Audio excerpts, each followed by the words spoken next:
Hello दोस्तों, कैसे हैं आप सब। उम्मीद करता हूँ सब बढ़िया ही होंगे।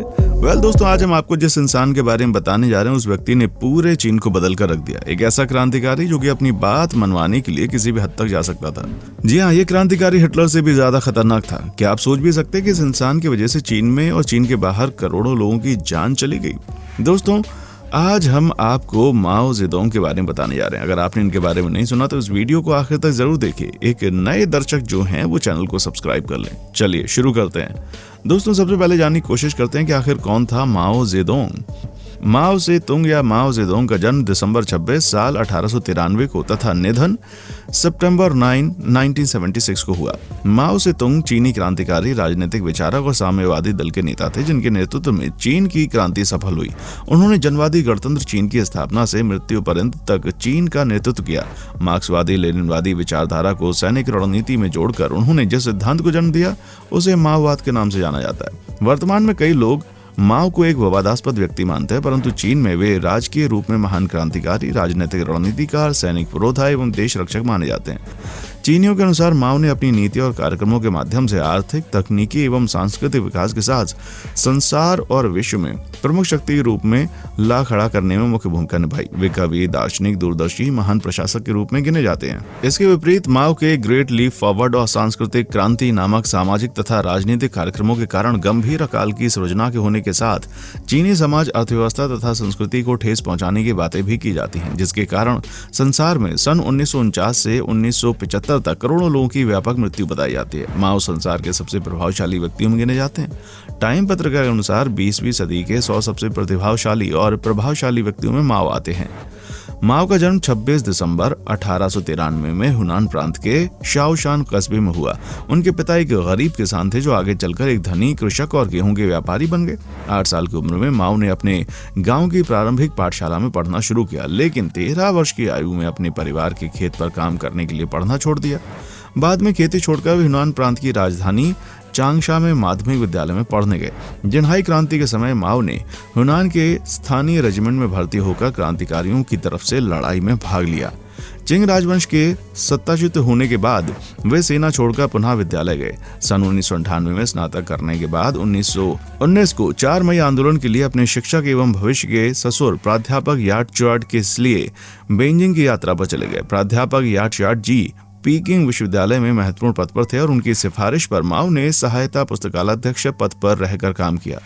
माओ ने अंशकालिक छात्र के रूप में पंजीकृत होकर कुछ व्याख्यानों और विद्वानों के सेमिनार में भाग लिया।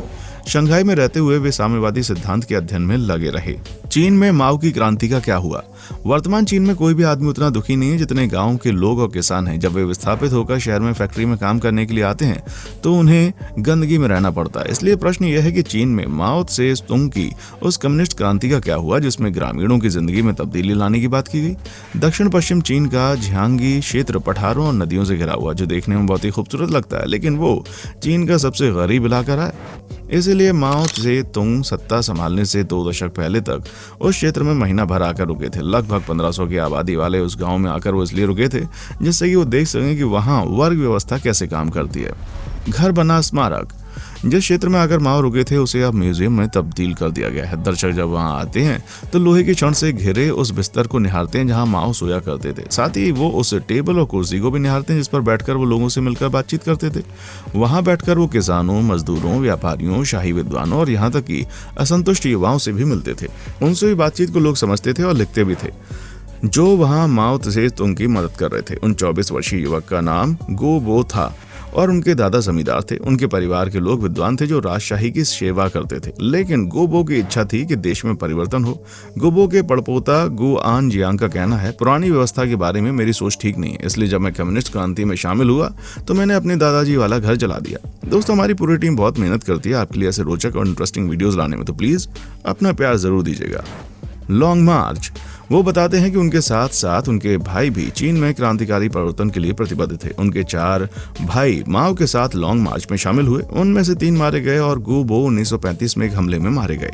चीन की कम्युनिस्ट पार्टी जनता से वादा करके सत्ता में आई थी कि जब उनका राज होगा तो वे देश में मौजूद वर्ग संरचना को खत्म कर देंगे, लेकिन जब सत्ता परिवर्तन हुआ तो वर्ग संरचना दूसरे रूप में सामने आई। पहले के विशेषाधिकार प्राप्त लोग, जिसमें विद्वान, जमींदार और व्यापारी वर्ग शामिल थे, उनके अधिकार छीन लिए गए और अनेक ऐसे लोगों की हत्या कर दी गई। हालांकि कुछ दिनों के लिए सही किसानों को बेहतर अवसर भी उपलब्ध कराए गए।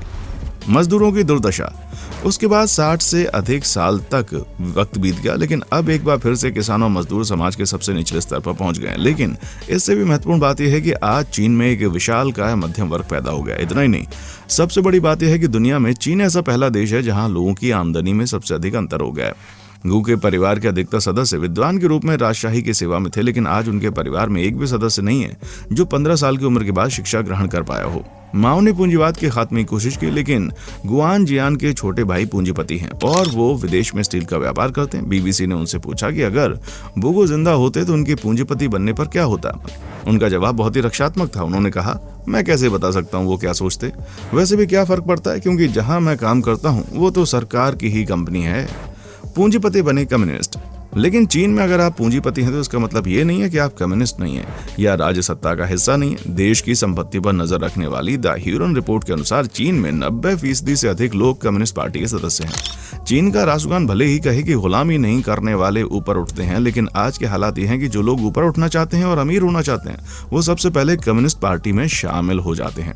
मजेदार बात तो ये भी है कि पार्टी भी चाहती है कि अमीर लोग पार्टी में शामिल हों। चीनी कम्युनिस्ट पार्टी के नेशनल पीपल्स कांग्रेस के 75 लोगों की संपत्ति 1 अरब 20 करोड़ अमेरिकी डॉलर है, लेकिन गुबो के परिवार के सदस्य इतने अमीर नहीं हैं। हो सकता है कि उनके बेटों को कुर्बानी देनी पड़ी हो, लेकिन उन्हें इस बात का कतई अभिमान नहीं है कि उनके परिवार के लोग लॉन्ग मार्च में शामिल हुए थे। अभिमान नहीं। गुआन जियान का 36 वर्षीय बेटा इस बारे में पूछे जाने पर चिढ़ जाता है। वो कहता है, किस अभिमान की बात करते हैं, इसमें अभिमान की क्या बात है, अगर ये अभिमान की बात होती तो हम यहाँ नहीं रह रहे होते। इसी तरह उनके परिवार के दूसरे सदस्य 34 वर्षीय गो युएसिंग उस जगह से विस्थापित होकर वहां से 375 किलोमीटर दूर डॉनगॉन शहर की एक स्वेटर फैक्ट्री में काम कर रहे हैं। वो बताते हैं, सही से पूछे तो मुझे शहर पसंद नहीं है, क्योंकि यहाँ के लोग विस्थापित लोगों को काफी हीन भावना से देखते हैं। उनका कहना है यहाँ मजदूरों की इतनी कम मजदूरी मिलती है कि उन्हें इतना ज्यादा काम करना पड़ता है कि हड़ताल और विरोध सामान्य बात है, जबकि चीन में अलग से ट्रेड यूनियन बनाना गैर कानूनी है। विस्थापितों का बुरा हाल।